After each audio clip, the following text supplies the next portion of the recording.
दाहिका शक्ति रामकृष्णे सीता सर्वविद्या स्वरूपान्तं शारदां प्रणमाम्यहम्।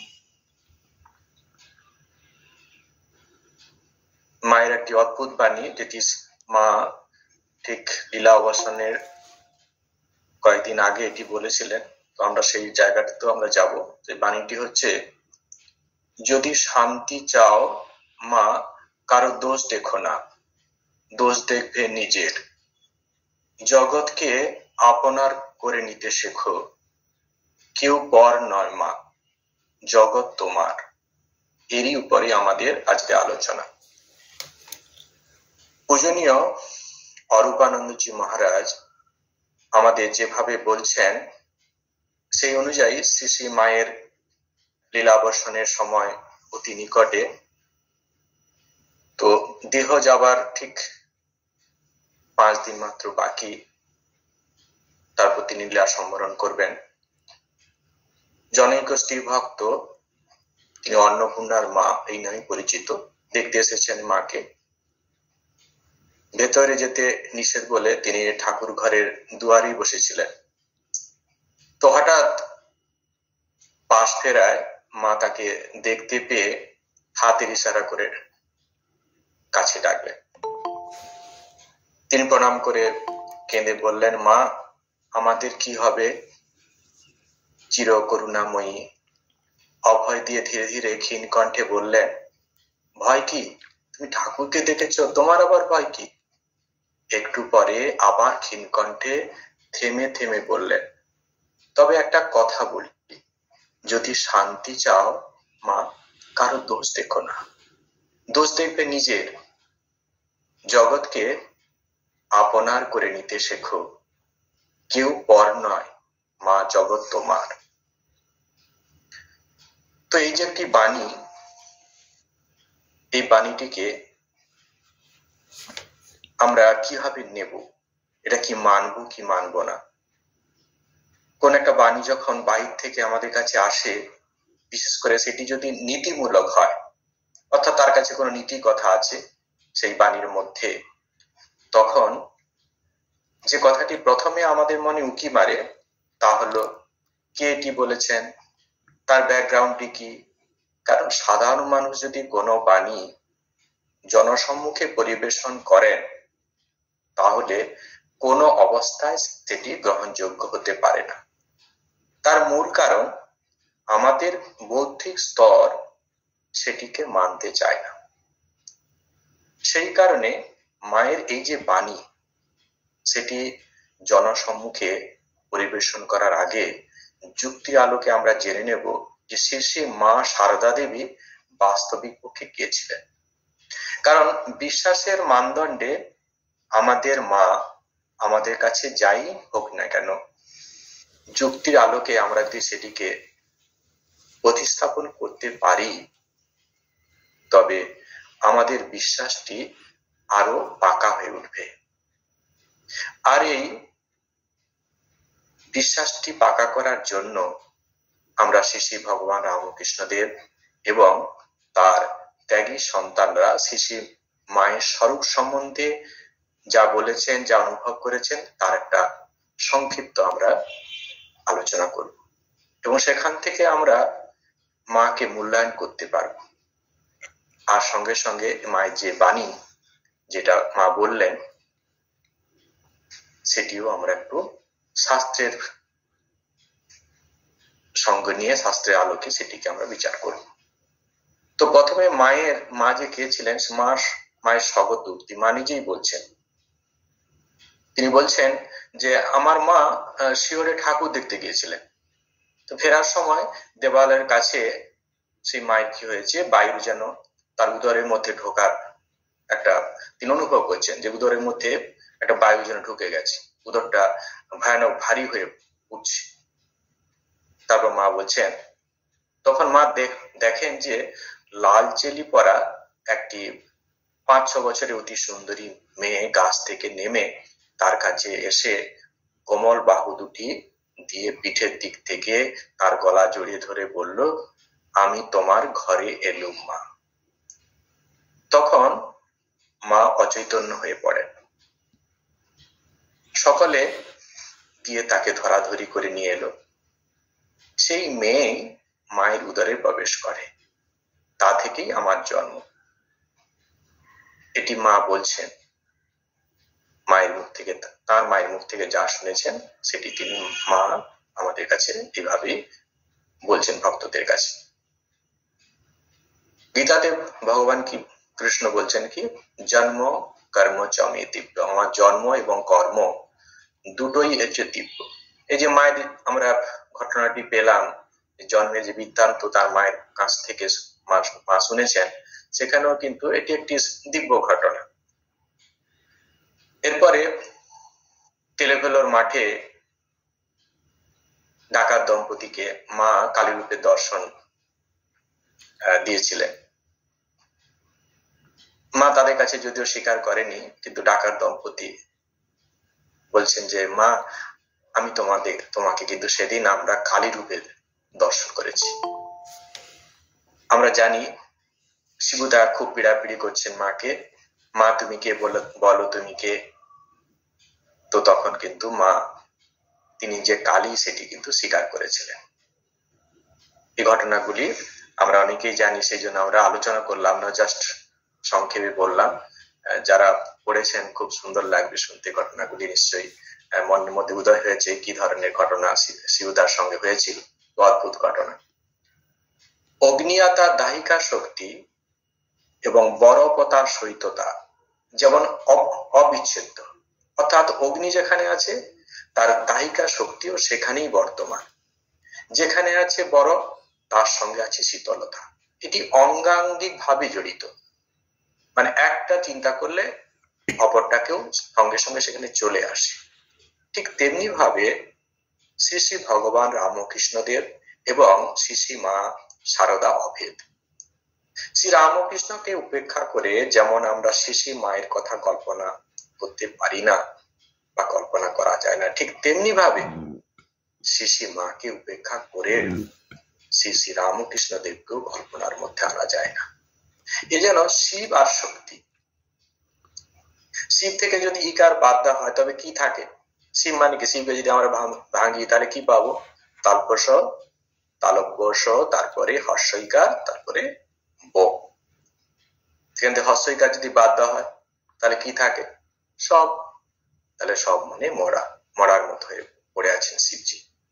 আর যেই মুহূর্তে আবার ইকারটি যোগ করা হলো, অর্থাৎ ইকার মানে শক্তি, শক্তি যেই মুহূর্তে আবেশ ঘটলো সঙ্গে সঙ্গে অমনি কি হলো, সেই সব রূপী শিব কি হলেন? চেতন হয়ে উঠলেন।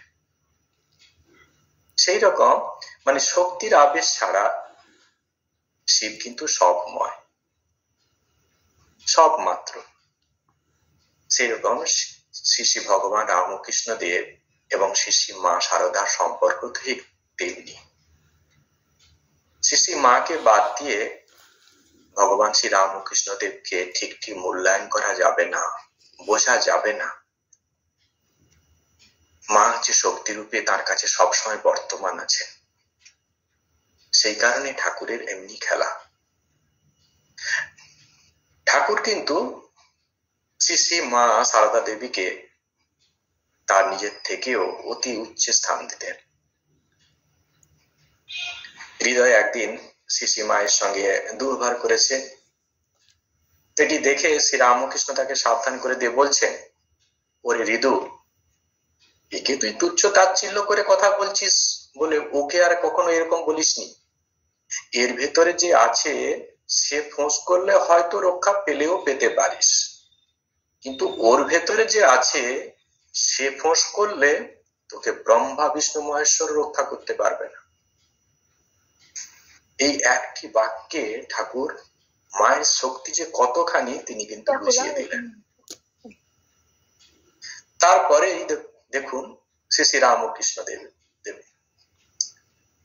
সাধন ভজনের সময় কত রকম শারীরিক বিকার, কত জ্বালা যন্ত্রণা, পঞ্চমুণ্ডী আসনে বসে সাধন ভজন, এইভাবে 12 বছর ধরে সাধন ভজনের পর সিদ্ধি লাভ। আর সেই পঞ্চমুণ্ডী আসনে হঠকারী হৃদয়রাম বসা মাত্রই গাত্রদায়ে জ্বালায় ছটফট করছে। কিন্তু ভাবতেও অবাক লাগে, আমাদের শ্রী শ্রী মা কিন্তু ষোড়শী পূজার দিনই, যেদিন ষোড়শী পুজো করছেন ঠাকুর, সেই দিনে একসঙ্গে 12 বছর ধরে অর্জিত শ্রী রামকৃষ্ণ দেবের সাধন ভজনের সমস্ত শক্তিকে হজম করে ফেললেন। মার কিন্তু কোন রকম জ্বালা যন্ত্রণা হয়নি সেদিন। কি ভাবা যায়? ভেবে দেখুন মায়ের শক্তি কতখানি। ঠাকুরের এত বছরের সাধন ভজনের শক্তি, সাধন ভজনের ফলকে নিমেষের মধ্যে তিনি হজম করে দিলেন, কোন রকম বিকার নেই। এই হচ্ছে মায়ের শক্তি। এখান থেকে আমরা বুঝতে পারবো মা সত্যি সত্যি কি ছিলেন। মর্তলীলা সমাপ্ত করে ভগবান শ্রী রামকৃষ্ণ চলে গেলেন সেই দিব্য ধামে, কিন্তু রেখে গেলেন আমাদের শ্রী শ্রী মাকে। কেন? মাতৃভাব প্রচার করবেন জগৎকে। অনেক কাজ আছে মায়ের। ঠাকুর বলছেন এ আর কি করেছে, তোমাকে এর থেকে ঢের বেশি করতে হবে। অবতার বরিষ্ঠ শ্রী রামকৃষ্ণ এক বাক্যে শ্রী শ্রী মা সারদা দেবীর শক্তি ব্যাখ্যা করলেন কি হবে, সেই হৃদয় রামের সেই কথা যা বলেছেন। এর ভেতরে যে আছে সে ফোঁস করলে হয়তো রক্ষা পেলেও পেতে পারিস, কিন্তু ওর ভেতরে যে আছে সে ফোঁস করলে তোকে ব্রহ্মা বিষ্ণু মহেশ্বর রক্ষা করতে পারবে। একটা শব্দতে বুঝিয়ে দিয়েছেন যে মা কে এবং কোন জায়গায় আছেন।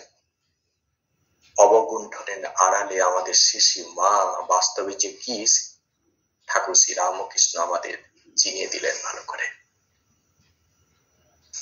শ্রীভক্ত গৌরী মা সে সময় দক্ষিণেশ্বরে শ্রী রামকৃষ্ণের কাছে সবে মাত্র আরম্ভ করেছেন। মাঝে মাঝে তিনি সারদা দেবীর সঙ্গ নহবতে থাকেন। তো একদিন গৌরী মা দক্ষিণেশ্বরে এসেছেন, নহবতে সারদা দেবীর সঙ্গে কথা বলছেন। শ্রী রামকৃষ্ণ সেখানে গিয়ে গৌরী মাকে কৌতুক ভরে বললেন, আচ্ছা বলতো গৌরী দাসী, তুই কাকে বেশি ভালোবাসিস? কৌতুক প্রিয়তায় গৌরী মাও কিন্তু কম ছিলেন না। সোজা কথায় কোন উত্তর না দিয়ে একটা গান ধরলেন তিনি। রায় হতে তুমি বড় নও হে বাঁকা বংশীধারী, লোকের বিপদ হলে ডাকে মধুসূদন বলে, আর তোমার বিপদ হলে পরে বংশীতে বলো রায় কিশোরী। গানের মাধ্যমে গৌরী মা উত্তরটি খুব ভালো করে বুঝিয়ে দিলেন তিনি কি বলতে চাচ্ছেন। সীমা লজ্জায় গৌরীমা হাত চেপে ধরলেন। শ্রী রামকৃষ্ণ হার মেনে সেই তাৎপর্যপূর্ণ কথাটি বুঝতে পেরে হাসতে হাসতে সেখান থেকে বিদায় নিলেন। স্বামী বিবেকানন্দ একটি পত্রতে শিবানন্দজিকে লিখছেন, মা ঠাকুরুন কি বস্তু বুঝতে পারোনি, এখনো কেহই পারো না, কমে পারবে। ভায়া শক্তি বিনা জগতের উদ্ধার হবে না। রামকৃষ্ণ পরমহংস বরং যান, আমি ভীত নই। মা ঠাকুরুনি গেলেই সর্বনাশ। শক্তির কৃপা না হলে কি ঘোড়ার ডিম হবে? দাদা রাগ করো না, তোমরা এখনো কেউ মাকে বোঝনি। মায়ের কৃপা আমার উপরে বাপের কৃপার থেকে লক্ষ গুণ বড়। দাদা মাফ করবে, দুটো খোলা কথা বলে ফেলল। ওই মায়ের দিকে আমি একটু গোড়া। বাবুরামের মার বুড়ো বয়সে বুদ্ধির হানি হয়েছে। জ্যান্ত দুর্গা ছেড়ে মাটির দুর্গা পূজা করতে বসেছে। দাদা বিশ্বাস বড় ধন দাদা, জ্যান্ত দুর্গার পূজা দেখাবো তবে আমার নাম। তুমি জমি কিনে জ্যান্ত দুর্গা মাকে যেদিন বসিয়ে দেবে সেদিনই আমি একবার হাঁপ ছাড়ব। দাদা মায়ের কথা মনে পড়লে সবসময় বলি গো রাম। দাদা ওই যে বলছি, ওইখানটাই আমার গোড়ামি। রামকৃষ্ণ পরমহংস ঈশ্বর ছিলেন কি মানুষ ছিলেন, যা হয় বলো দাদা, কিন্তু যার মায়ের উপর ভক্তি নেই তাকে ধিক্কার দিও। স্বামী প্রেমানন্দ লিখছেন, শ্রী মাকে কে বুঝবে? ঐশ্বর্যের লেশ নেই। ঠাকুরের বরং বিদ্যার ঐশ্বর্য ছিল, কিন্তু মার তার বিদ্যার ঐশ্বর্য পর্যন্ত লুপ্ত। এ কি মহাশক্তি! তিনি এক পত্রে লিখেছিলেন, শ্রী শ্রী মা মনুষ্য দেহধারিণী হলেও তার অপ্রাকৃত ভাগবতী তনু জীবের কল্যাণের জন্য মনুষ্যবৎ লীলা করছেন। আর বলতেন, শ্রী মা ঠাকুরানীকে দেখছি ঠাকুরের চেয়েও আরো বড় আধার। তিনি শক্তি স্বরূপিণী কিনা তার চাপবার ক্ষমতা কত, ঠাকুর চেষ্টা করলেও পারতেন না, বাইরে বেরিয়ে পড়ত। মা ঠাকুরানীর ভাব সমাধি হচ্ছে, কিন্তু কাউকে কি জানতে দেন? সন্ন্যাসী ও ভক্তদের যে অনুভব, শ্রী রামকৃষ্ণ বহুরূপে ভক্তদের কাছে আবির্ভূত হয়েছেন, যেমন শিব, কালী, কৃষ্ণ, রাধা, সীতা, গোপাল, চৈতন্য, যিশু প্রভৃতি। শ্রী শ্রী মাও তেমনি জগদ্ধাত্রী, কালী, সরস্বতী, বগলা প্রভৃতি রূপে প্রকাশিত হয়েছে। সেরকম কয়েকটি ঘটনা আমরা দেখব। স্বামী হরিপ্রেমানন্দকে সঙ্গে নিয়ে মা রাধুর চিকিৎসার জন্য বাঁকুড়াতে যান। সেখানে এক সন্ধ্যায় মায়ের পায়ে তেল মালিশ করতে করতে হরিপ্রেমানন্দের মনে হলো, এই জীর্ণ শীর্ণ মা কি সত্যি জগৎ জননী? তার আত্মকথা তিনি নিজে বলছেন। তারপরে পায়ে হাত বুলে যাচ্ছি, ধীরে ধীরে অনুভব করলাম এ তো একজন বৃদ্ধার শীর্ণ পা নয়, এক যুবতী নারীর সুপুষ্ট পা, কাছে একটা হেরিকেন জ্বলছে। তার আলোয় স্পষ্ট দেখলাম আলতা পরা অপরূপা দুটি চরণ, ঘন সন্নিবিষ্ট পরিপুষ্ট অঙ্গুলিতে অর্ধচন্দ্রের মতো পদনাখরের শোভা। দুই চরণে সোনার নুপুর, নুপুরে খচিত মণিমাণিক্য, মণিমুক্তা। বিস্ময়ে মায়ের মুখের উপর তাকিয়ে দেখি স্বর্ণকান্তি, ত্রিনয়না, চতুর্ভুজা, নানা অলঙ্কার শোভিতা জগদ্ধাত্রীর মূর্তি। মাথার মুকুট, মাথায় আছে মুকুট, হাতে অস্ত্র, তার সর্বাঙ্গ থেকে বিচ্ছুরিত হচ্ছে অপরূপ জ্যোতি। ভালো করে দেখবার আগেই মা মা বলে চৈতন্য হারালাম। আরেকটি ঘটনা, চন্দ্রমোহন দত্ত একবার মায়ের সঙ্গে গোয়ালপাড়াতে গেছেন, সেখান থেকে তিনি গরুর গাড়িতে বিষ্ণুপুরে যান। পথে এক জায়গায় গাড়ি থামিয়ে মা বিশ্রাম করছেন গাছের ছায়ায়। তো নিরিবিলি দেখে মাকে চন্দ্রমোহন দত্ত বললেন, আপনার আসল রূপ দেখাই আমার শেষ বাসনা, এছাড়া আমার আর অন্য কোনো বাসনা নেই। মা তো কিছুতেই রাজি হচ্ছেন না। অনেক কাকুতি মিনতি করায় মা গড় রাজি হয়ে অন্যদের বললেন, তোমরা একটু সরে যাও, ওর সঙ্গে আমার একটু কথা আছে। চন্দ্রকে বললেন, দেখো, শুধু তুমিই দেখবে, ওরা কেউ দেখতে পাবে না, কিন্তু আমার আসল রূপ দেখে ভয় পেও না, আর যা দেখবে কাউকে বলবে না, যতদিন আমি বেঁচে থাকব। এই কথা বলে মা তার সামনেই নিজ মূর্তি ধরলেন, জগদ্ধাত্রী মূর্তি। সুরেন্দ্রনাথ সেন স্বামী বিবেকানন্দের কাছে দীক্ষার জন্য যান। স্বামীজি তাকে দীক্ষা না দিয়ে বললেন, ঠাকুর বললেন আমি তোর গুরু নই। তিনি দেখিয়ে দিলেন, তোকে যিনি দীক্ষা দেবেন তিনি আমার চাইতেও বড়। সুরেন্দ্র সেন তো মর্মাহত। কিছুকাল পরে তিনি এক রাত্রে স্বপ্ন দেখলেন, এক উজ্জ্বল দেবী মূর্তি তাকে বলছেন, একটি মন্ত্র নাও, আমি সরস্বতী। সুরেন্দ্র সেন পরবর্তীকালে জয়রামবাটিতে মায়ের কাছে দীক্ষা নেয়। মায়ের দেওয়া মন্ত্র শুনে তার সেই স্বপ্ন দীক্ষার কথা মনে জেগে উঠল এবং বিস্ময়ে দেখলেন যে সেই স্বপ্নদিষ্ট দেবমূর্তি এবং মায়ের মূর্তি এক।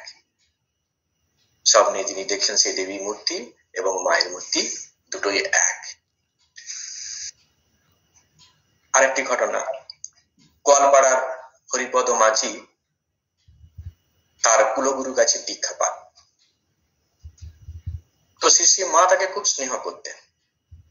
একদিন মা তাকে বললেন, তোমার ইষ্ট মন্ত্রটি উচ্চারণ করে শোনাও তো।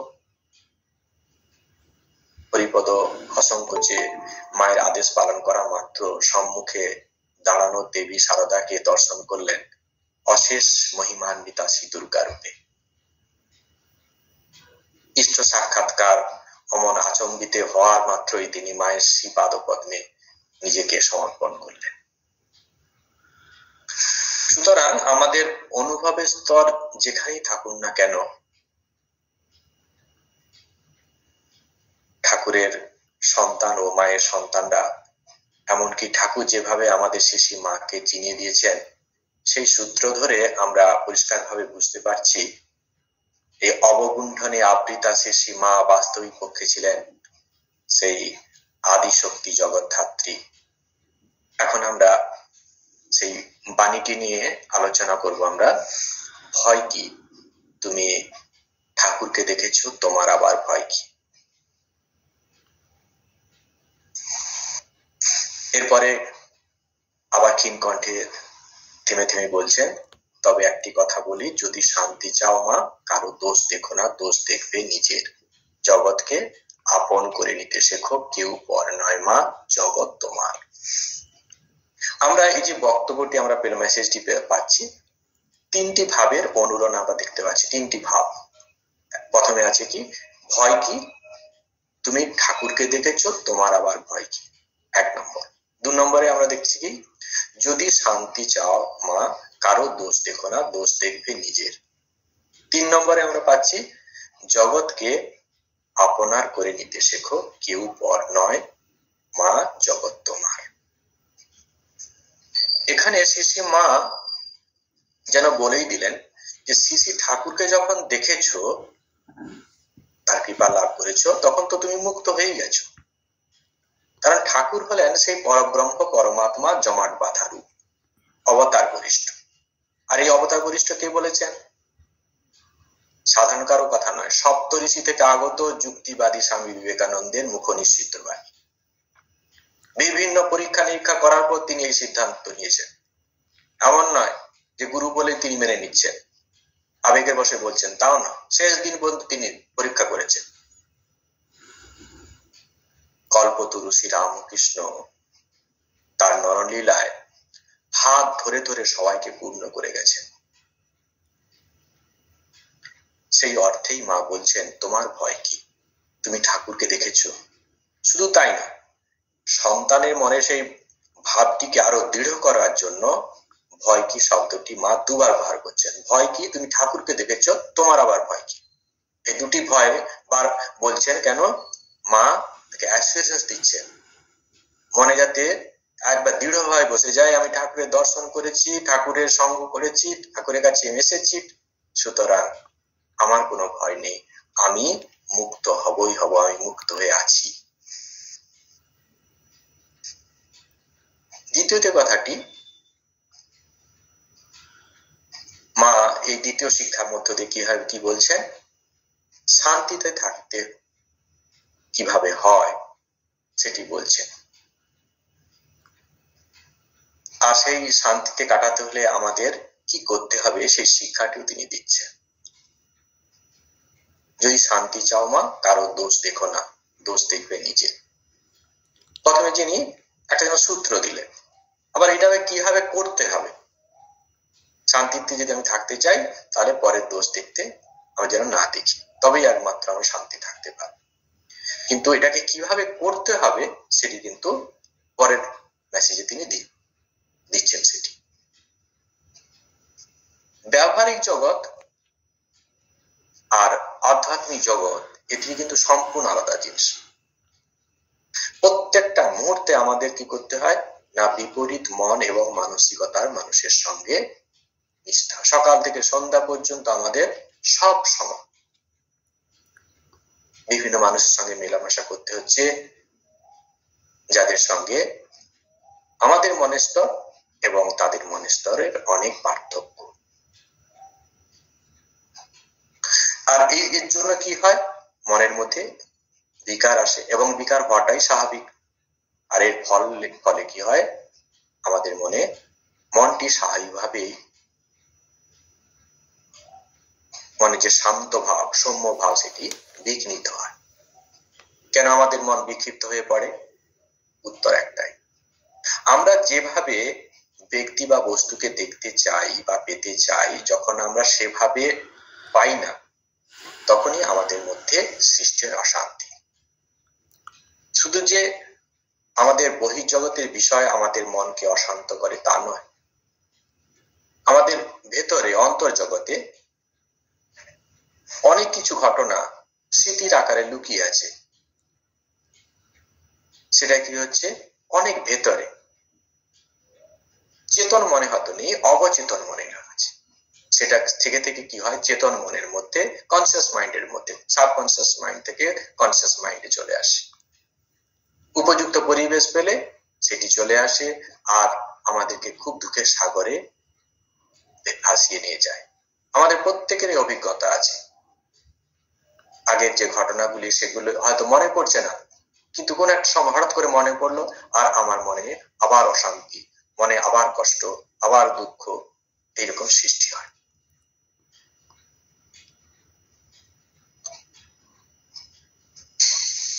এই যে আমাদের সমস্যা, তাহলে এর থেকে আমরা বেরোবো কি করে? উত্তরের উপায়টা কি? কারণ জনম জনমের কর্ম সংস্কারের সমষ্টি স্বরূপ আমাদের এই শরীর। যেহেতু আমাদের কর্ম সংস্কার আলাদা, তাই প্রত্যেকটি মানুষের ভাবনা চিন্তার স্তরও আলাদা। আর সেই কারণেই আমাদের আচার আচরণের মধ্যে এই বৈষম্যের ভাব। তার থেকে বড় কথা, আমরা যখন এই সংসার দশায় এসে মায়ার কবলে পড়ি, তখন রূপ রস গন্ধে ভরা এই বাহ্য প্রকৃতি আমাদের মনকে অতি সহজেই প্রলোভিত করে। আর প্রলোভনের শিকার যেই মুহূর্তে আমরা হয়ে যাচ্ছি, প্রথমে আমরা বুঝতে পারি না, কিন্তু পরেই সেটি আমার জীবনের সমস্যা হয়ে দাঁড়ায়, আমার জীবনে দুঃখের কারণ হয়ে দাঁড়ায় সেটি। আসলে এই প্রলোভন গুলো কি করে? আমাদের বিবেককে হরণ করে, আমাদের স্থিরভাবে চিন্তা করতে দেয় না।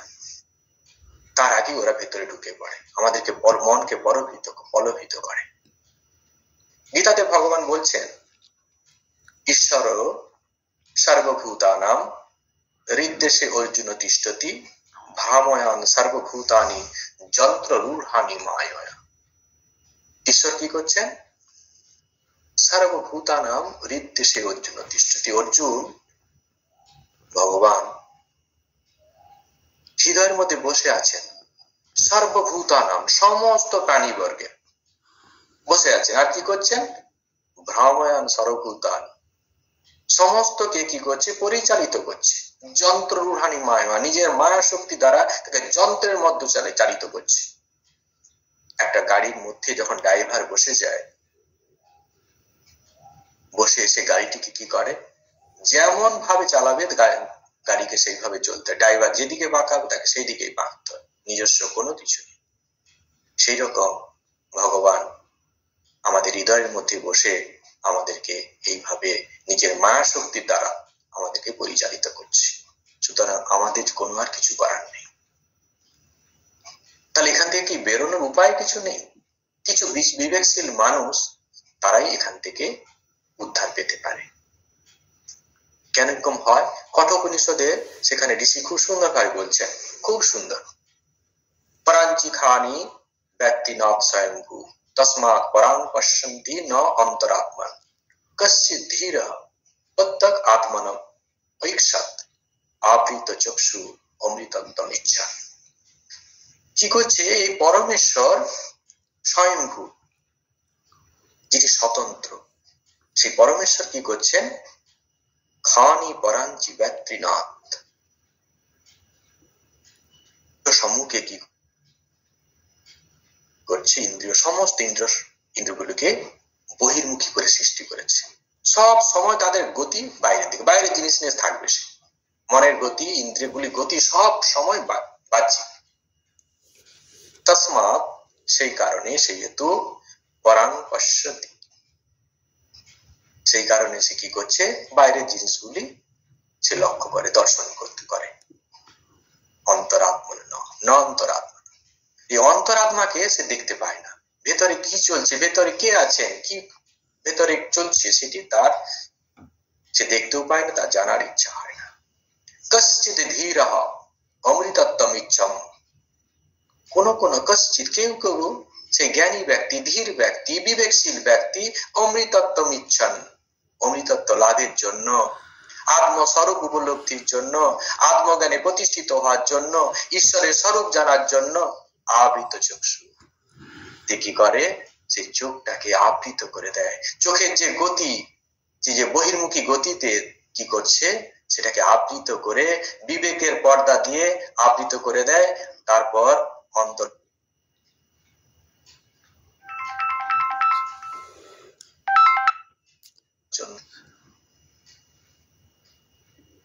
সে অন্তরাত্মার দর্শন পায়। তো বিবেকশীল ব্যক্তি যারা, তারাই একমাত্র মনের যে স্বাভাবিক গতি, ইন্দ্রিয়গুলির যে স্বাভাবিক বহির্মুখী গতি, সেটিকে কি করে বিবেকের দ্বারা তারা কি করে স্তব্ধ করে অন্তর্জগতের দিকে দৃষ্টি ফেলায় আর আত্মস্বরূপ উপলব্ধি করে। এটা গেল সমস্যার কথা। তাহলে এখান থেকে কিছু মানুষ উদ্ধার হবে। তাহলে এখান থেকে বাঁচার উপায় কি? আমাদের পতঞ্জলি ঋষি এ ব্যাপারে আর কি বলছেন আমরা দেখব। যখন এরকম সমস্যা আসবে, প্রতিকূল পরিস্থিতি আমাদের আসবে, তাহলে সেখান থেকে আমরা কি করে বাঁচবো, আমাদের ঋষি পতঞ্জলি কি বলছেন।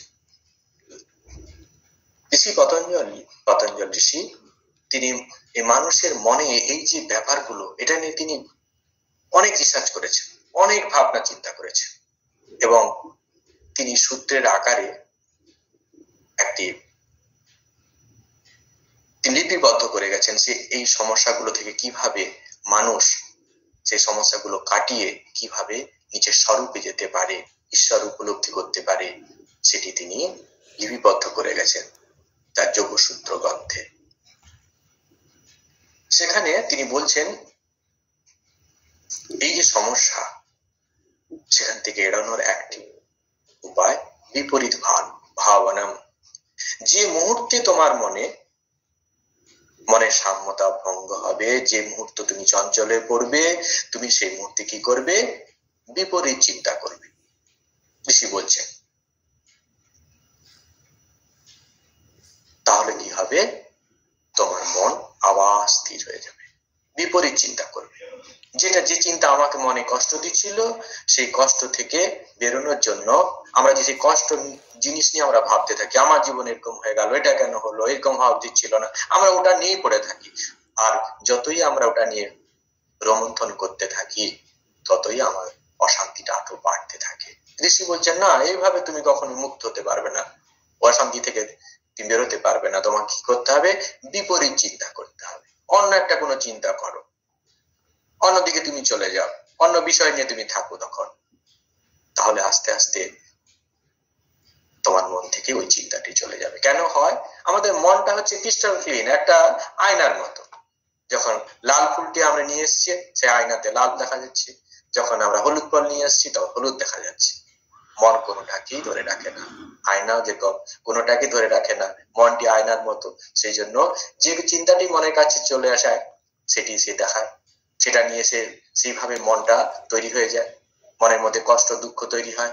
আবার যখন অন্য চিন্তা সেই মনের কাছে আমরা যদি নিয়ে আসি, বিবেক দিয়ে বিচার করে সেটাকে অন্য চিন্তার মধ্যে দিয়ে চলে যায়, সঙ্গে সঙ্গে আবার মনটি সেই ভাবনায় রাগিত হয়ে যাবে। আর স্বাভাবিকভাবে আগে যে দুঃখ কষ্টটা, সেটা আস্তে আস্তে অনেকটাই প্রশমিত হয়ে যাবে।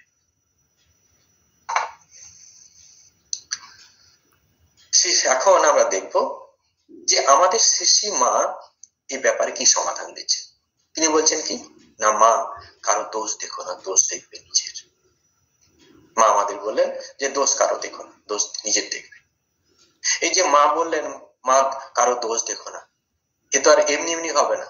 সবসময় তো আমরা ভুল দেখছি, কি করে বলবো দেখবো না, সবসময় তো চলে আসছে। তাই এই সমস্যা সমাধান করতে হলে আমাদের একটু বিবেকের সাহায্য নিতে হবে, আমাদের একটু যুক্তিবাদী মন নিয়ে ভাবতে হবে। মানুষ যে এইরকম ভুল ত্রুটি করছে, এর কারণটা কি, এদের আচরণটা করছে কেন। এরপর সহানুভূতির দৃষ্টি থেকে বিষয়টিকে দেখা। শৈশব থেকে অনুকূল বাতাবরণ না পাওয়ার কারণে এই অবস্থা। কেবলমাত্র একটি সুন্দর বাতাবরণই আমাদের যে সুপ্রবৃত্তিগুলি আছে সেগুলি সুন্দরভাবে বিকাশ করতে পারে। আমরা শৈশব থেকে সেই রকম অনুকূল পরিবেশ যদি না পাই, তবে কিন্তু আমাদের সুপ্ত অসৎ গুণগুলি অসৎ পরিবেশের প্রভাবে ধীরে ধীরে বেড়ে উঠবে। মানুষের মধ্যে দু রকমের গুণ আছে, সৎ অসৎ দুটোই আছে।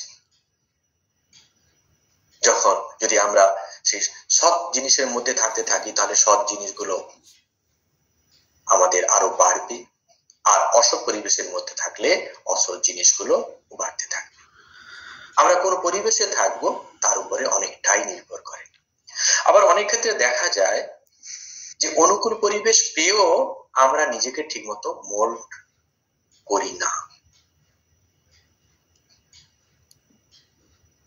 আমাদের গুরুজন বা গুরুস্থানীয় ব্যক্তিরা আমাদেরকে ছোটতে অনেক সময় সাবধান করে দিয়েছে যে না বাবা এবং করবে না, এইভাবে চলো, কিন্তু নিজের জেদ সেটা কিন্তু সবসময় মেনে নেয়নি।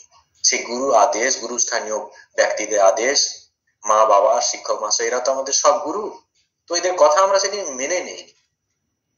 তার ফলস্বরূপ আজকে আমাদের এই পরিণতি। আমরা যে সহানুভূতির দৃষ্টি থেকে দেখি জিনিসটা, তাহলে কি দেখতে পাবো?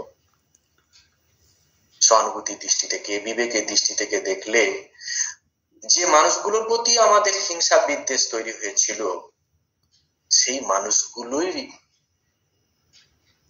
প্রতি আমাদের কি হবে? আমাদের দয়া হবে, আমাদের আরো অনেক কিছু মনে হবে তাদের প্রতি। সেই মানুষগুলোর কারণে আমার শান্তি ভঙ্গ হয়েছিল, তারপরেও আমাদের তাদেরকে আর শত্রু মনে হবে না, তাদেরকে পরম বন্ধু বলে মনে হবে। তারা নিজের জীবন বিসর্জন দিয়ে আমাদের প্র্যাকটিক্যাল শিক্ষা দিচ্ছে। Brother, from my childhood I didn't mold my life, because of that today I am like this. Seeing me, if you do not mold yourself, in the long future your condition will be like me or worse than me also. কি সুন্দর শিক্ষা দিচ্ছে যে ছোট থেকে আমি আমার জীবনটিকে তৈরি করিনি, গঠন করিনি, মোল্ড করিনি, সেই কারণে আমার এই অবস্থা। আমাকে দেখে যদি তুমি নিজের জীবনটাকে মোল্ড না করো, তাহলে লং ফিউচারে তোমার অবস্থা আমার মতো বা আমার থেকে আরো জঘন্য অবস্থা হতে পারে। সুতরাং ভাই, আমাকে দেখে অন্তত শিক্ষা নাও। যে মুহূর্তে আমরা বহির্জগতের প্রতিটি বিষয় ও ব্যক্তিকে ঠিক এই বিবেকের দৃষ্টিতে দেখব, তখন ওই ব্যক্তির প্রতি আমাদের হিংসা আমাদের সহানুভূতিতে পরিণত হয়ে যাবে। তাদের প্রতি আমাদের ঘৃণা, তাদের প্রতি আমাদের পরিপূর্ণ প্রেমে পরিণত হয়ে যাবে। এর ফলে আমরা এক নূতন মানুষ হয়ে উঠব। এর ফলে আমরা মনের জগতে আরো এক ধাপ উপরে উঠে যেতে পারবো। আর যদি আমরা এই সমস্যাগুলিকে ডাইরেক্ট সমাধান করতে চাই, ও কেন করেছে, আমার তো কোনো ভুল নেই, ডাইরেক্ট সমাধান, তাহলে কি হবে? আমরা পার্সেন্ট ক্ষেত্রে 90 কেন 99% ক্ষেত্রে আমরা সমাধান তো করতেই পারবো না, বরং আমাদের মন আরো অশান্ত হয়ে পড়বে। মা কি বললেন? দোষ দেখবে নিজের। কথায় বলে no one is perfect under the sun. এই জগতে কেউ 100% ত্রুটিমুক্ত নয়। আমরা যদি পরনিন্দা পরচর্চা ছেড়ে আত্মচিন্তায় রত থাকি, নিজের জীবনটিকে যদি আরো ঊর্ধ্বমুখী করার চেষ্টা করি, সেটি আমার জন্য অনেক বেশি লাভদায়ক হবে। সুভাষিতমে একটি খুব সুন্দর শ্লোক ছোটতে পড়তাম। খল সর্ষব মাত্রানি পরচিদ্দানি পশ্যতি আত্মন বিল্ল পত্রানি পশ্যনপি ন পশ্যতি। হে দুষ্ট খল ব্যক্তি, সর্ষের মতো একটা ছোট্ট ভুল, সেটা দেখে তুমি সেটা দেখতে পাচ্ছ পরে, সামান্য একটা ছোট্ট ভুল তুমি অপরের দেখতে পাচ্ছ, আর নিজের যে বিরাট বিশাল একটা ভুল আছে সেটা দেখেও তুমি দেখছো না। আমাদের অনেকেরই নিজের অনেক বড় বড় ভুল আছে, আমরা নিজেদেরকে সংশোধন না করে শুধু পরে কি কোথায় গন্ডগোল আছে সেটি দেখার চেষ্টা করি, পরচিত্র অন্বেষণকারী। সেটি যদি আমরা না করি, আমরা যদি নিজের কিভাবে কল্যাণ করা হয় সেই কথা যদি আমরা সেই সময়টুকু যদি দেই, পরের ভুল দুটি না দর্শন করে, তাহলে আমার জন্য সেটি আরো বেশি কল্যাণকারী হবে। এরপর শ্রী মা বললেন, কি বলছেন, জগৎকে আপন করতে শেখো। মা এখানে কিন্তু খুব সুন্দর শিক্ষা দিচ্ছেন যে ওইটাই দোষ দেখবে না, তাহলে কি করে সেটা করা যাবে। জগৎকে যখন তুই আপন করতে শিখবে তখন স্বাভাবিকভাবেই ওই জিনিসগুলো চলে যাবে। মা কি সুন্দর ভাবে নিয়ে যাচ্ছেন ধীরে ধীরে, মায়ের টেকনিকটা অন্যরকম, সহজ সরল ভাবে আমাদেরকে ওই দিকে নিয়ে যাচ্ছে।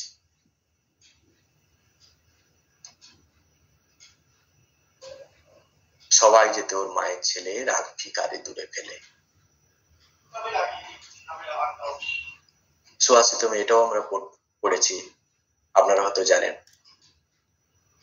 অয়ং নিজ পরবেতি গণনা গণনা লঘু চেতসাম উদার চরিতা নাম তু বসুধৈব।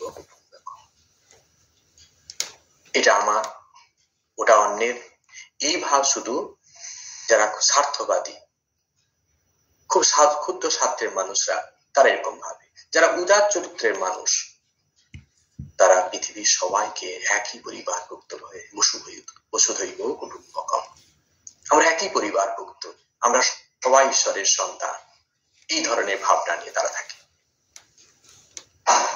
মা ধীর ও ধারাবাহিক গতিতে আমাদের অদ্বৈত বেদান্তের যে হাইয়েস্ট টিচিং, সেই শিক্ষাটি কি, সর্বম খলিদং, জগতে যা কিছু দেখছো সবই ব্রহ্মময়, সেই দিকে নিয়ে যাচ্ছে। জগতের সবাইকে আপন করতে শেখো, অর্থাৎ একই কথা, যে হাইয়েস্ট টিচিং এর দিকে নিয়ে যাচ্ছেন, সর্বম খলুইদম ব্রহ্ম। যে শিক্ষাটি ঠাকুরের কাছ থেকে নরেন্দ্র শুনেছিলেন, যত্র জীব তত্র শিব, জীবকে শিব জ্ঞানে সেবা। জীব মানেই শিব, সেই ওয়াননেস, একত্বতা। বহির্জগতে চিন্তা ছেড়ে আমাদের মনটিকে যদি ঊর্ধ্বমুখী করি, তবে কিন্তু আমরা এই সমস্যার সমাধান খুঁজে পাই। শ্রীমা নিজে মুখে বলছেন, এক সময় সবার ভুল দেখতাম, ঠাকুরের কাছে প্রার্থনা করে তবে সেই ভুল দেখার অভ্যাসটি যায়। মা নিজেই বলছেন ধীরে ধীরে কিভাবে মা আমাদেরকে আস্তে আস্তে আস্তে করে নিয়ে যাচ্ছে, যেটা স্বাভাবিক, ভুল দেখা স্বাভাবিক। কিভাবে মা সেখান থেকে বেরিয়ে এসছেন, ঠাকুরের নাম করে প্রার্থনা করে ঠাকুরের কাছে দিনের পর দিন সেখান থেকে বেরিয়ে এসছেন, সেটিও আমাদের শিক্ষা দিচ্ছে। তাই আমাদের এই বদগুণগুলোকে যদি আমরা কাটাতে চাই, তাহলে ঠাকুরের কাছে নিরন্তর আমাদের প্রার্থনা করতে হবে, এটি একমাত্র পথ। প্রতিকূল পরিস্থিতিতে আমাদের মধ্যে বিভিন্ন প্রকার বৃত্তি ঢেউ উঠতে পারে, এটা স্বাভাবিক, কিন্তু আমরা যেন বিবেকের জাগরণ ঘটিয়ে সেগুলিকে নিজের বশে নিয়ে আসতে পারি, তাদের ডাকে যেন আমরা না সাড়া দেই।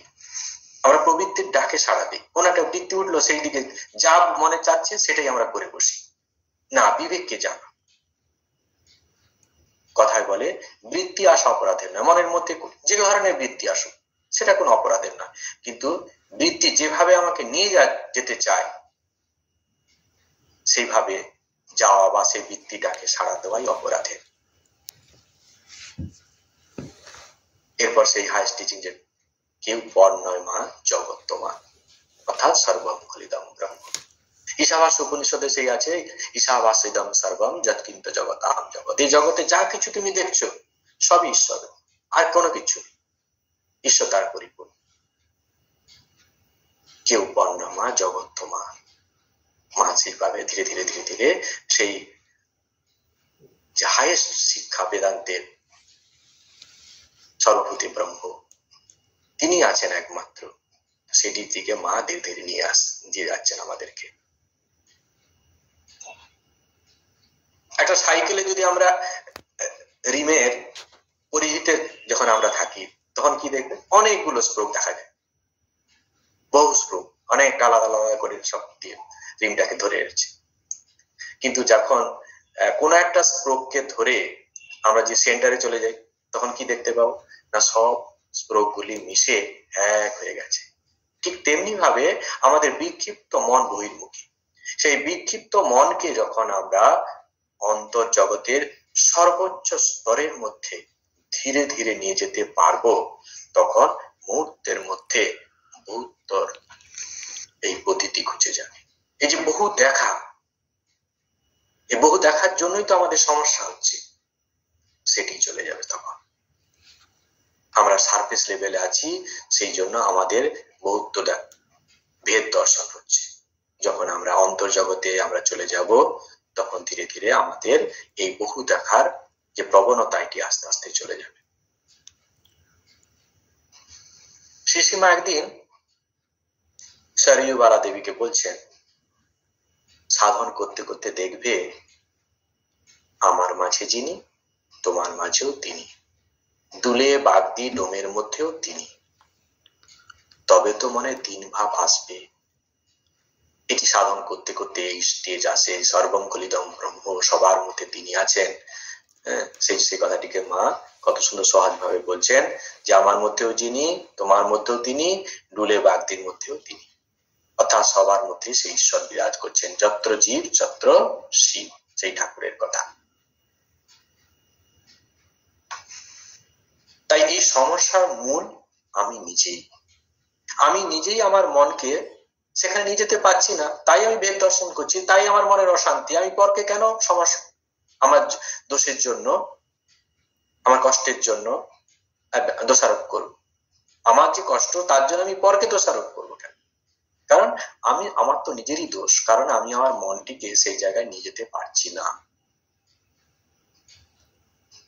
একটা বাচ্চা যখন আমার কাছে আমাকে লাথি দেখাচ্ছে, আমাকে দুটো গালি দিয়ে যাচ্ছে, আমার কিন্তু রাগ হয় না। কিন্তু একজন বড় মানুষ যদি বলে, তখন কিন্তু ওই একই অ্যাকশন সে যদি করে, আমি কিন্তু খুব ক্রুদ্ধ হয়ে পড়ি। একই তো জিনিস। এটাই হচ্ছে আমাদের চিন্তা করার বিষয়। মা আমাদের কি বলছেন এখানে, জগৎ তোমার। এই শিক্ষার মাধ্যমেই মা আমাদেরকে অদ্বৈত বেদান্তের সেই সর্বভূতে ব্রহ্ম দর্শন, সেটি কিন্তু যেটা বারবার আমি বলছি, সেটি ইঙ্গিত করছেন। আমরা যখন তখন আমরা প্রকৃত শান্তি রাজ্য খুঁজে পাব। বহির্জগতের শান্তি আমাদের জীবনে ঘটলেও অন্তর্জগতে সেই বৃত্তিগুলি অহরহ ঘটে চলছে। বহির্জগতে আমরা শান্তি পাচ্ছি, আমরা শান্তি সাময়িক, চিরশান্তি নেই। কারণ বহির্জগতের সমস্ত জিনিসগুলো কিন্তু অস্থায়ী, আজকে আছে কাল নেই। আবার অন্তর্জগতে বৃত্তিগুলো সবসময় চলছে। বহির্জগতে যদিও আমি কিছু শান্তি পাচ্ছি এটা ওটা ধরে, কিন্তু অন্তর্জগতে এই বৃত্তিগুলো যখন আসছে, আমার অতীতের স্মৃতিগুলো, সেগুলো আমাকে থেকে থেকে চালাচ্ছে। তো সেগুলো থেকে রেহাই পাওয়ার চাবিকাঠি কি? কি থেকে বের হবো ওখান থেকে?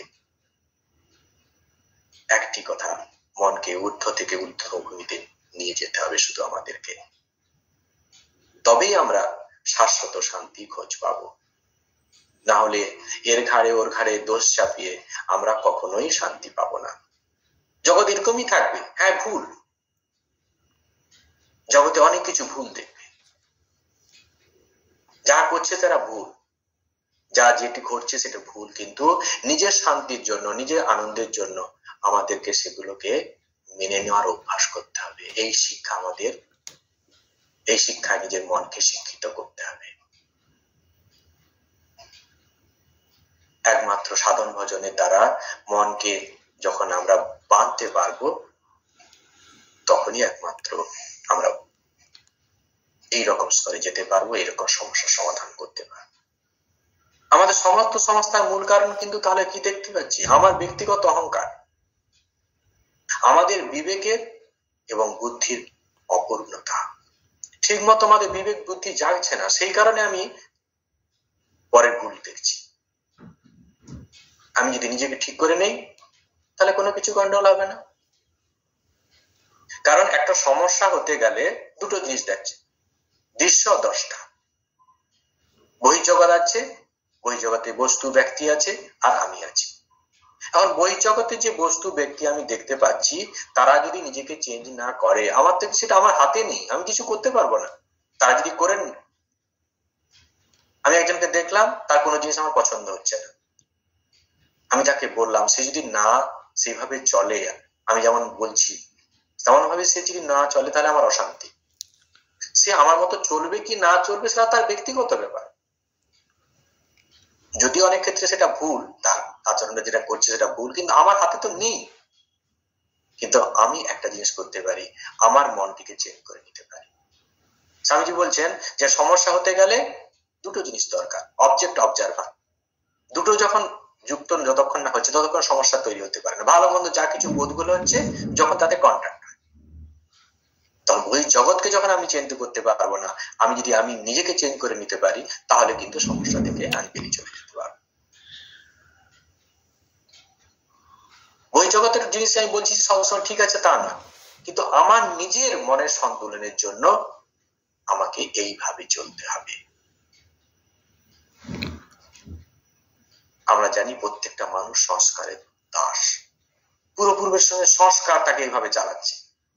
গীতাতে ভগবান বললেন যে তাদেরকে আমি মায়ার দ্বারা এইভাবে চালাচ্ছি, যন্ত্রণী মায়। আমরা বহির্জগতের সমস্ত কিছুকে মানতে পারি না কেন? না, আমাদের অহংকার, অহংকারই যেটিকে মানতে দেয় না। এখন আমি যদি আমাদের ব্যক্তিগত অহংকারের কারণে আমি বা আমরা আমাদের ব্যক্তিগত অহংকারে যখন বহির্জগতের কোনো কিছু মানতে পারি না, তাহলে বহির্জগৎ কিভাবে আমাদের কথা মানবে? আমি একজনের কথা মানতে পারছি না কেন? আমার অহংকারের জন্য আমি তার সমস্ত কিছু মানতে পারছি না। আর যার কথা আমি মানতে পারছি না, তারও তো একটা অহংকার আছে, সে তার অহংকারকে কাটিয়ে সেও আমার কথা কিভাবে মেনে নেবে? এটা হচ্ছে এইরকম জ্ঞানের দৃষ্টিতে, এইরকম বিবেকশীল দৃষ্টিতে যদি আমরা জিনিসগুলোকে হ্যান্ডেল করি, তাহলে দেখা যাবে যে আমরা অনেক কিছু, অনেকটাই সমস্যা থেকে আমরা মুক্ত হয়ে যাব। ঠাকুর কি বলছেন? তুমি তোমার তর্জনী বহির্জগৎকে দেখাচ্ছ যখন, সেই মুহূর্তে তুমি তোমার বৃদ্ধাঙ্গুলির দিকটা লক্ষ্য করো। ঠাকুর বলছে এটা ভেতর দিকে আছে। হ্যাঁ, তুমি অন্যদিকে দেখাচ্ছ, কিন্তু তোমার নিজে দেখো আর একটা আঙ্গুল তোমার দেখাচ্ছে তুমি কে। তাই বহির্জগৎকে না দেখে সবসময় নিজেকে দেখার চেষ্টা করো, নিজেকে চেঞ্জ করার চেষ্টা করো।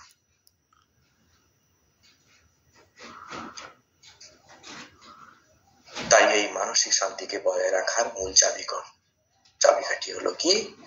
আমাদের পরিপক্ক মন, ম্যাচিওর মাইন্ড হতে হবে।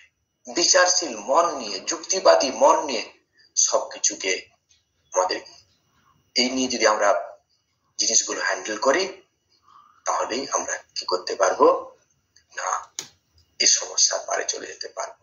এই জন্য কি করতে হবে? সবকিছুকে সহ্য করে নিতে হবে। তাই তো শ্রী ঠাকুর আমার সেই কথা কি সহ্য করো। সংসার দশায় মায়ের কবলে মানুষগুলোর এই যে আচরণে আসল কারণ ঠিক ঠিক আমরা বোধ করতে তখনই পারব। আসল কারণ কি? তাদের এরকম অবস্থার কারণ কি? না, মহামায়া তাদেরকে হাতের কাঠ পুতুল তৈরি করেছে। মহামায়ার হাতে আমরা যন্ত্র। চণ্ডীতে মা বলছেন, জ্ঞানী নাম অপি চেতাংশী দেবী ভগবতী হিসা বলাৎকৃষ্য মহায় মহামায়া অযচ্ছতি। অবিবেকীগণের কি কথা বলছো? দেবী ভগবতী মহামায়া বিবেকীগণ, যাদের বিবেক আছে তাদের পর্যন্ত চিত্তকে বলপূর্বক আকর্ষণ করে মোহের, তারা কি করে? মোহের মধ্যে ডুবিয়ে দেয়। যখন সেই বিবেকী মানুষকে মা এরকম করতে পারেন, তখন অবিবেকী মন, যারা বিচারশীল নয়, যারা সংস্কারের সঙ্গে চলছে, সংস্কারের বসে তারা চলছে, সবাই আমরা সংস্কারের বল চলছে, অর্থাৎ বিবেকের যারা সাহারা নেয় না তাদের অবস্থা কি হবে? বিচারশীল মানুষের যদি অবস্থা হয়, তাহলে অবিবেকী মানুষের তাদের কি অবস্থা হবে? তাই আমাদের নিজস্ব চিন্তা করার স্বাধীন ইচ্ছাটুকু মায়ার প্রলোভনে ব্যক্তিত্ব রূপ ধারণ করেছে। তাই ঠাকুর বলছেন, হে জীব শরণাগত হও, কিচ্ছু করার নেই তোমার। ঘাট খেতে খেতে মানুষ লাস্ট পর্যন্ত এইটুকু বুঝতে পারে যে আমার হাতে কিছুই নেই, শুধু শরণাগত হওয়া ছাড়া আমাদের কিছু করার নেই। আর ঠিক এই রকম মন মানসিকতা নিয়ে আমরা যখন জগৎকে দেখব, তখন স্বাভাবিক নিয়মেই আমাদের সহ্য ক্ষমতা অনেক গুণে বেড়ে যাবে এবং ধীরে ধীরে আমাদের শান্তি আসবে। তার কাছে শরণাপন্ন হওয়া, যখন আমরা প্রভুর শরণাপন্ন হব, তিনি আমাদেরকে বেঁধেছিলেন, আবার তিনি আমাদেরকে এখান থেকে ধীরে ধীরে মুক্ত করে দেবেন। তিনি সমস্যার মধ্যে পেলাম, আবার তিনি আমাদেরকে মুক্ত করে দেন। তবে কি আমরা সমস্ত পরিস্থিতি মুখ বন্ধ করে থাকবো? যে যা করছে সবসময় মুখ বন্ধ করে থাকবো? এটা আমাদের মনে প্রশ্ন জাগতে পারে। আমাদের তাহলে মনে রাখতে হবে কি, অবিবেকী মন নিয়ে সহ্য করতে থাকলে তা কখনো শান্তি দিতে পারে না। শিক্ষক যখন ছাত্রকে বকুনি দেয় বা দোষ দর্শন করে, তার পিতামাতা যখন আমাদের বকাবকি করে, কিংবা অফিসে ঊর্ধ্বতম কর্তৃপক্ষ যখন অপর কর্মীদের একটু বকাবকি দেয়, এগুলো ঠিক দোষ দর্শন বলা যায় না, কারণ অপরের মঙ্গলের জন্য, বৃহত্তম স্বার্থের জন্য এগুলি করা হচ্ছে। কর্মক্ষেত্রে একজন যদি ঠিক মতো কাজ না করে সবসময় ফাঁকি দেয়, তাহলে তো সেখানকার অনেক প্রবলেম সৃষ্টি হতে পারে। সেই কারণে বলা হচ্ছে, এগুলোকে ঠিক ওই স্তরে নিয়ে যাওয়া উচিত নয়। শুধু আমাদের এইটুকু মনে রাখতে হবে, আমাদের ব্যক্তিগত অহংকারকে চরিতার্থ করার জন্য আমরা যেন অপরের ভুল দর্শন না করি। শ্রীশ্রীমা এই যে তার যে বাণী, এগুলি শোনার পর আমাদের মনে আসতে পারে যে বাস্তব জীবনে সত্যি সত্যি এগুলো কি প্রয়োগ করা সম্ভব সবসময়? হ্যাঁ, সম্ভব। শ্রীশ্রীমা তার জীবন দিয়ে আমাদের সামনে সেই নজির রেখে গেছে। তিনি ছিলেন সহ্যের পরাকাষ্ঠা, সহ্যের প্রতিমূর্তি। শিশু কাল থেকে তাকে নিতে হয়েছে তার ভাইদের সমস্ত রকম দায়িত্ব, দল ঘাস কাটতে হয়েছে তার সেই কচি কচি হাত দিয়ে।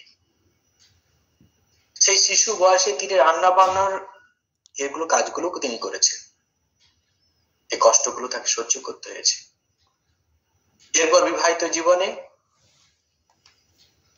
প্রতিবেশীদের কাছ থেকে স্বামী নিন্দা শুনতে হয়েছে। দক্ষিণেশ্বরে যখন ঠাকুর সদা সমাধি সুখে থাকতেন, তারপর সেখান থেকে নেমে এসে ভক্ত সঙ্গ করতেন, আর আমাদের মা তিনি লোকচক্ষুর অন্তরালে সমাধিতে যাচ্ছে। ঠাকুর সেখানে সমাধি সুখে আছেন, আর আমাদের মাও কিন্তু সমাধিতে যাচ্ছেন। সেখান থেকে নেমে এসে তাকে ছুটে যেতে হয়েছে মোটা মোটা রুটি আর ডাল বানাতে। সমাধি সুখের আনন্দটুকু তিনি বেশিক্ষণ উপভোগ করতে পারেননি, তাও তিনি সহ্য করে নিয়েছেন হাসি মুখে। ঠাকুর ভাব মুখে নৃত্য করছেন, সেই আনন্দটুকু স্ত্রী হিসাবে তার গ্রহণ করার অধিকার নেই। মা সেটুকু গ্রহণ করতে পারছেন না, সেখানে যে দাঁড়াবেন একটু, সেটুকু সমাজের ভয়ে মা যেতে পারছেন না। তাই দূর থেকে ফোকর দিয়ে দেখতে দেখতে মায়ের পায়ে বাদ হয়ে গিয়েছিল, তাও মা সহ্য করেছেন, প্রতিবাদ করেননি। ঠাকুরকে সবাই ব্যঙ্গ বিদ্রুপ করবে, তাই শ্রী মা সহধর্মী হয়েও ঠাকুরের সঙ্গে বেরোতে পারতেন না। এই কষ্টকেও তিনি হাসি মুখে সহ্য করে নিয়েছেন। স্বার্থপর ভাইদের অত্যাচার, পাগলি মামির অত্যাচার, সর্বোপরি ভাইঝিদের অত্যাচার, সবকিছু সহ্য করার পরেও কিন্তু সবার প্রতি কর্তব্য তিনি পালন করে গেছেন। আর তারপরেও তিনি তাদের কাছে কি পেয়েছেন? মানসিক নির্যাতন। এ কষ্ট মা সহ্য করে নিয়েছেন, কাউকে দোষারোপ করেননি। ঠাকুরের নরলীলা সমাপ্ত হলে ঠাকুরের নির্দেশ মতো শ্রী মা যখন কামারপুকুরে এসেছেন, তখন রামলাল দাদা সমস্ত জমি জায়গা, এমনকি রঘুবীরের সেবার ভার অপরকে দিয়ে সস্ত্রীক কলকাতা চলে গেছে। শুধু তাই নয়, দক্ষিণেশ্বরে গিয়ে খাজাঞ্চি এবং অন্যদেরকে বলছেন শ্রীসীমা যে প্রণামী পান তার পক্ষে যথেষ্ট। এর ফলে রানী রাসমণির দৈহিত্র তৈলকনাথ শ্রীসীমাকে যে অর্থ সাহায্য করতেন তা বন্ধ হয়ে গেল। শ্রীসীমা বলছেন তৈলক আমায় 7 টাকা করে দিত। ঠাকুরের দেহ রাখার পর দিনু খাজাঞ্চি ও অন্যান্য সকলে লেগে সেই টাকাটা বন্ধ করে দিল। সেই দুর্দিনে মাকে সঙ্গ দেওয়ার কেউ নেই। শুধু তাই নয়, ঠাকুরের ভাইজি লক্ষ্মী দিদি পর্যন্ত শ্রী মায়ের সঙ্গে তীর্থে গিয়ে ফেরার পথে ভাইয়ের কাছ থেকে গেছে। তার বিবেক সেদিন বিন্দুমাত্র বলেনি যে মায়ের এই দুর্দিনে মায়ের পাশে থাকা কতটা জরুরি। সেই কষ্ট মা হাসিমকে সয়ে নিয়েছেন, কাউকে দোষারোপ করেননি তিনি।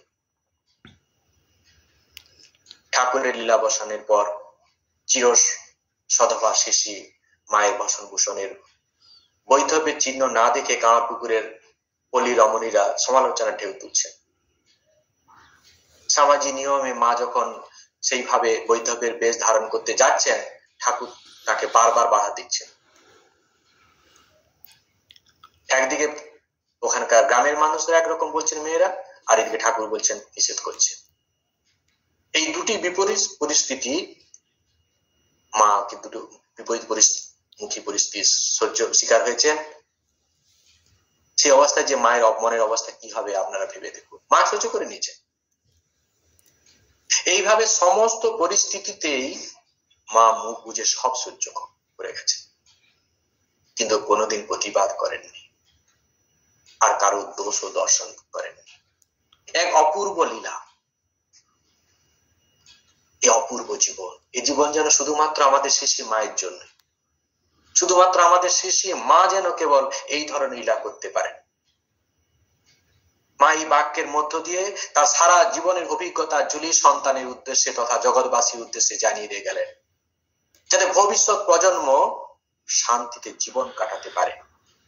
সেই সূত্রটি কিন্তু তিনি শিখিয়ে গেলেন। কিভাবে ভবিষ্যৎ প্রজন্ম শান্তিতে থাকবে সেই সূত্রটি তিনি দিয়ে গেলেন। এই দীপ্ত গুণাবলীর যদি কিছু মাত্র আমরা আমাদের জীবনে নিয়ে আসতে পারি, তখনই আমরা মায়ের ঠিক ঠিক সন্তান বলে পরিচয় দেওয়ার অধিকার লাভ করতে পারব। তাই শেষে মায়ের পাদপদ্মে আমাদের একান্ত প্রার্থনা, মা তোমার কৃপায় কিনা সম্ভব হয়, তুমি কিনা করতে পারো আমাদের মধ্য থেকে সমস্ত প্রকার অপগুণ অপসারিত করে তার মধ্যে সদ্গুণ ও বিবেকচির জাগরণ ঘটাও, যাতে আমরা কারো দোষ না দেখি। আজকে এই পর্যন্ত। ওম অসতো মা সদগময় তমসোর মা জ্যোতির্গময় মৃত্যুর মা অমৃতং গময়। জননীং শারদাং দেবীং রামকৃষ্ণং জগৎগুরু পাদপদ্মে তয়োশ্রিত্বা প্রণমামি মুহুর্মুহুঃ। সবাই ভালো থাকুন, আনন্দে থাকুন। এখানে ছাড়ছি। জয় ঠাকুর, জয়।